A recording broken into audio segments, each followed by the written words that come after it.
welcome to Peaky Boardgamer. My name is Rakos and today I will teach you how to play the game Imperium Classics. That's a game for 2 to 4 players, also has a solo mode, and it's a card game. It's a card game where players choose one of 8 different civilizations, and there's also a second box, Imperium Legends, that add another 8 civilizations that are a bit more complex. Now, I can find no good reason to start bombing you with all the little details of the 16 civilizations in the game. The rules are exactly the same, classics or legends. So I will keep this video as short as possible, and if you want to play legends, just spend a couple of minutes to understand the few different rules of your civilization and you're good to go. Let's start. First, create supplies with the tokens of the game. We have population, materials and victory points tokens that come in denominations of 1, 5 and 10. Also create supplies of action and exhaustion tokens. Moving to cards, we have 8 civilization card sets, easily distinguished by the colored bottom left corner. In the example of this video, it's gonna be a 2-player game with Carthaginians against the Vikings. Players take their civilization deck, 1 victory point, 3 materials and 2 population tokens from the general supply. Players also take one of these state cards, which are double-sided, and they use the barbarian side facing upwards. Then players place 5 exhaustion tokens and 3 action tokens on the state card. Next, players scan their civilization cards to find cards that should be excluded depending on player count. For example, this card may only be used in a 3 or 4 players game, and this card may only be used in a 4 players game. Then players separate their civilization cards depending on the shape depicted in the bottom left corner. This is the power card depicting a main effect of the civilization. These cards are double-sided and all players may freely choose the side they wish to play with. This is the accession card and should be placed above the power card. Then players shuffle all the moon cards and place them facing downwards, just like that, on top of their ascension card. We have just formed the nation deck. These are development cards. Without shuffling them, you place them facing upwards to the right of your nation deck. This is the development area. Finally, the cards without a shape are shuffled and are placed facing downwards to the right of your power card. This is the player's draw deck. During setup, each player takes the top 5 cards, which will be the starting hand of the player. To the right of the draw deck, we have a virtual discard area where players will be discarding their cards. Underneath the player's power card, we have the player's history area. This is gonna be used when players are asked to place a card in their history. The rest of the cards are common cards and again have to be checked to exclude cards that are not applicable to your player count. Separate all the remaining cards according to the color of the top banner, as I have done here. We have tributary cards, civilized cards, uncivilized cards, region cards, fame cards and unrest cards. Join the 3 little boards to form a line just like I've done here. Then place all the unrest cards here without even shuffling them, facing upwards. Moving to fame cards, find the King of Kings card and place it with the A side facing upwards here. Then shuffle the rest fame cards and place them facing downwards on top of the King of Kings card. For the uncivilized, civilized and region deck, you need to shuffle each stack and then you draw a specific number of cards according to player count. As I show you in the graphics, in a 2-player game you need 6 cards from these stacks. These stacks of 6 cards should be placed above their corresponding symbols. The rest cards are all placed here for now. The tributary cards are added to these cards. Shuffle this stack, which will form the main deck. Now create the market by drawing 1 region, 1 uncivilized and 1 civilized card from the corresponding decks, and then 2 random cards from the main deck.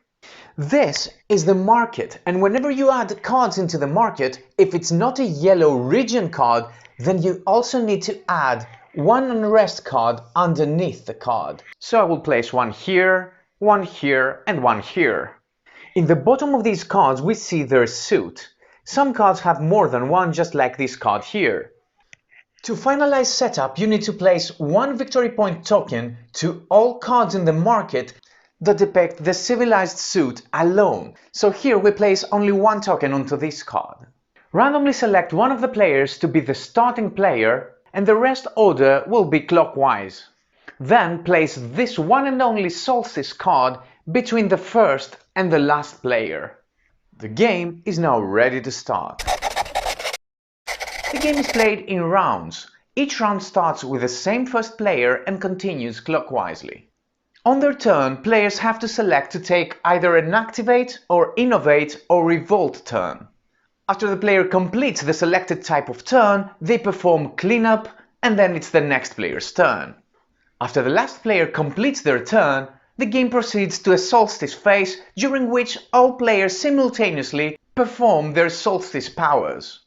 Then a new round begins, and this continues until the game's end is triggered. The game's end is triggered in two ways, either through collapse or through scoring. The game ends through collapse if the unrest pile here is depleted. In that case, the game ends immediately. The active player will not even finish their turn, and the player that has the least unrest cards in their cards will win the game. If there are ties for the least unrest cards, the tied players will also score their victory points, and that will determine the winner. Now let's see how the game can end through scoring. Scoring is triggered by three main ways. The first one is when there are no more cards in the main deck. The second one is when the King of Kings card is flipped. Certain card effects will ask players to look at a specific number of fame cards from this stack and then take one of them. This means that eventually we'll be left only with a King of Kings card in this stack. Only when this happens can a player look at this card, and instead of taking it, the player flips it, and this triggers scoring. The third way is when any player develops the last card from their development stack. When scoring is triggered, the game does not end immediately. The current round is completed, then a final round takes place, and then we move to scoring. If during this period we have also collapsed, then the game ends immediately, resolving a collapse ending. Now it's time to explain Activate, Innovate and Revolt type of player turns. Taking an Activate turn, the player performs various actions, plays cards from their hand and also activates them. Apart from the player's main areas that we already explained, players also have a play area to play pinned cards. First things first, to play a card, a player must spend one action token by taking the token out of the state card. If the card involves a cost, then that cost has to be paid, otherwise the card may not be played. Important, whenever you are required to pay a cost, you can also use your victory point tokens. Each victory point token may be used to pay for 2 materials or 1 population token. If the card has the pinned symbol, it is played on the player's play area. If that symbol, however, is not depicted, then after executing the text, the card is placed on the player's discard pile. Next, we see that some cards depict the 2 state symbols that correspond to the player's current state. If a card has such a symbol, it may only be played if it corresponds to the player's state. So, being a barbarian, I can only play this card. I cannot play this card until I flip this card and become an empire. After becoming an empire, the player cannot play barbarian cards anymore. However, already played cards in the player's play area can still be used, so I can still use my shrine after I switch to an empire. Let's take a closer look to the shrine card now. The card depicts 2 effects, one that says exhaust and the other one says solstice. These effects do not take place when the player plays the card. To execute the exhaust power, the player places 1 exhaust token onto the card and then performs it. If the player has no spare exhaust token, or if the card already has one, the player may not perform this action. Example, I spend 1 action to play this card, which is permanent, and then I can spend an exhaust token to perform the exhaust action on that card. Let's go back to the shrine card. Solstice effects may only be performed during the Solstice phase. Take a look at the King card, it has a passive effect. Passive effects are permanent effects that the player gets for as long as he has that card in his play area. Having this card means that my hand size is now 6 cards instead of 5. This is actually how it goes. When the player may not perform any more actions or activate any more cards, that's the end of the activate turn, and the player must move to clean up. With the Innovate turn, the player discards the entire hand and then breaks through for any card, which actually means that the player gains any card from the market. I will put an asterisk here and I'll come back to it when I'll be explaining some major keywords later on. The player does nothing more than that and proceeds to clean up. With the Revolt turn, the player returns all unrest cards from their hand to the unrest stack and then moves to clean up. Usually you do this if you have a lot of unrest cards in your hand. In cleanup, players perform the following steps in this specific order.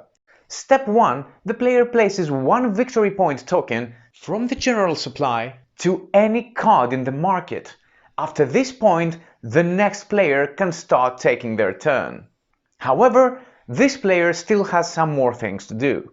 Step 2. The player sets aside all action and exhaustion tokens from their cards, the state card and all other areas in front of them.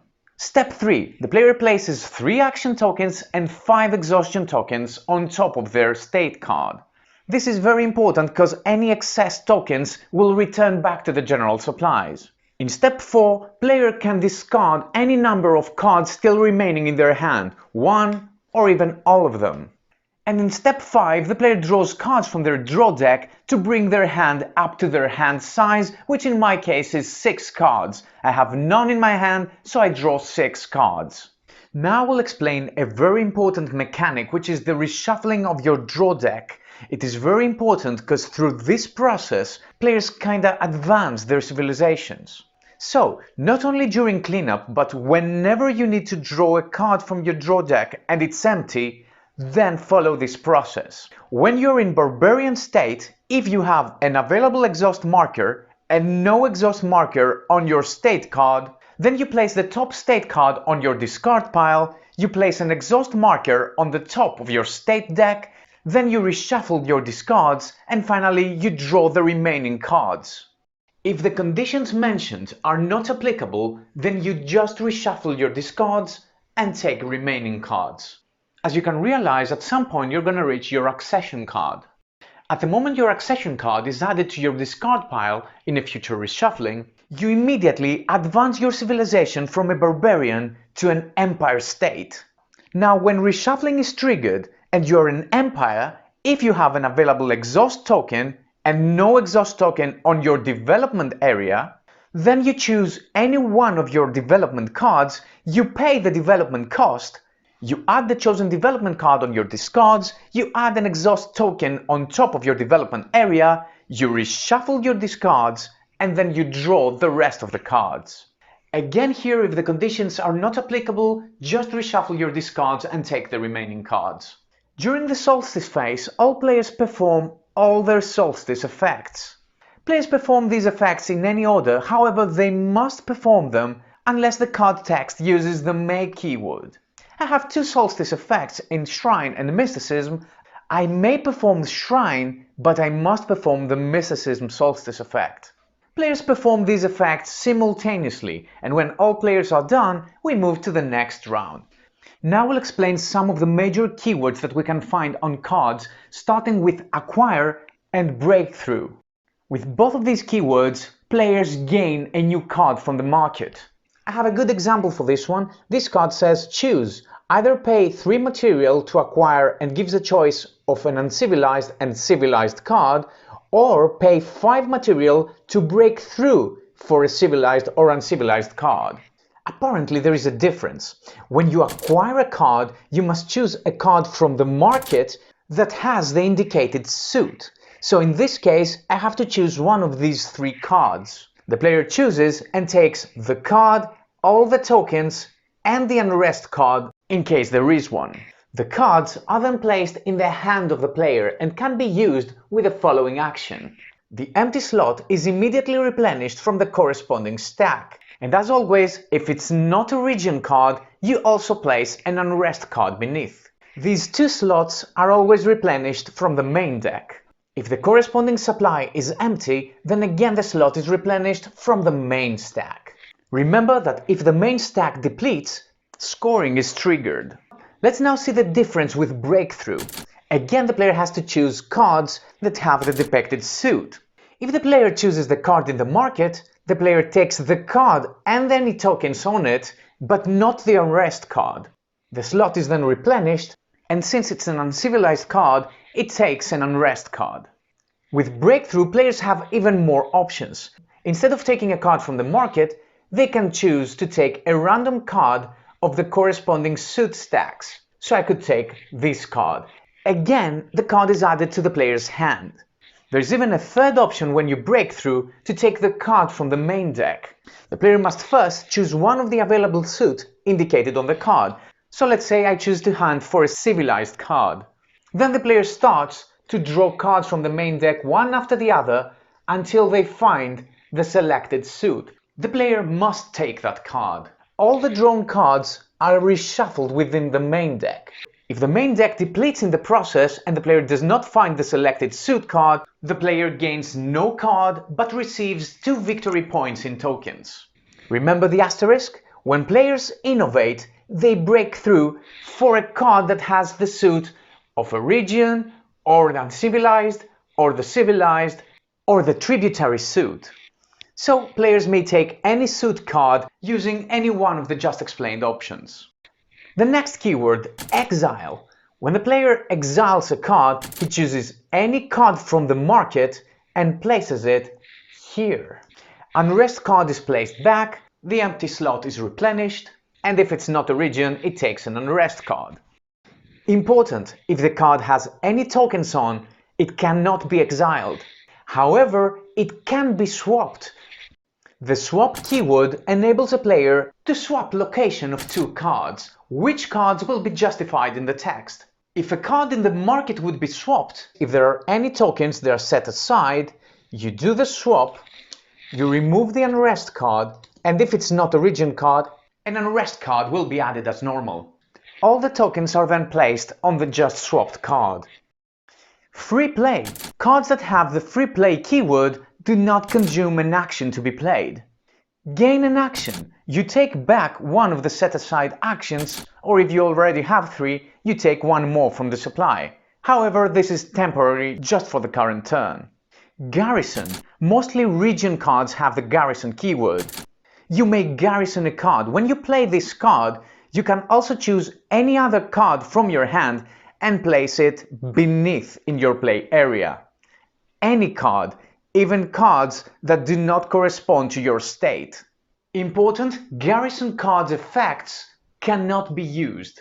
Abandon. You can only abandon a card which is in your play area. The abandoned card is then placed in your discards. If you abandon a region that has garrisoned the card, then also the garrisoned card will move to the discards.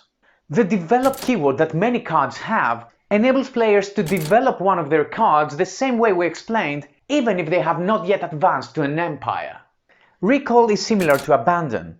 The difference is you may only target a region card in your play area, and also that the region, as well as the garrisoned card if there is one, are added to the player's hand instead of going to the discards. Finally, cards that depict the sword symbol are attack cards, and when played, they cause various negative effects to all other players. Some cards offer players the ability to defend against these attacks. When it comes to scoring, all the players' cards are scored except the development cards that were not developed. The power card, the cards in the history, the draw deck, the discards, and the play area. The value of victory points that each card scores is determined in this yellow circle. This, for example, scores 1 victory point. Cards with a question mark score points under conditions. This one says 2 victory points if the card is in the history. And finally, cards with an asterisk have a variable score. This one says score 1 victory point per 3 pinned cards in your play area, which are not regions. Remember that cards with a star may never score more than 10 victory points. Players also add to their score points from their accumulated victory point tokens. The player with the most victory points is the winner, and if there is a tie, all tied players share their victory. I would like to close this video by saying that Imperium Classics is a card game that really innovates. If you like our videos and want to see more, please subscribe to my channel, and until next time, have fun and play more board games.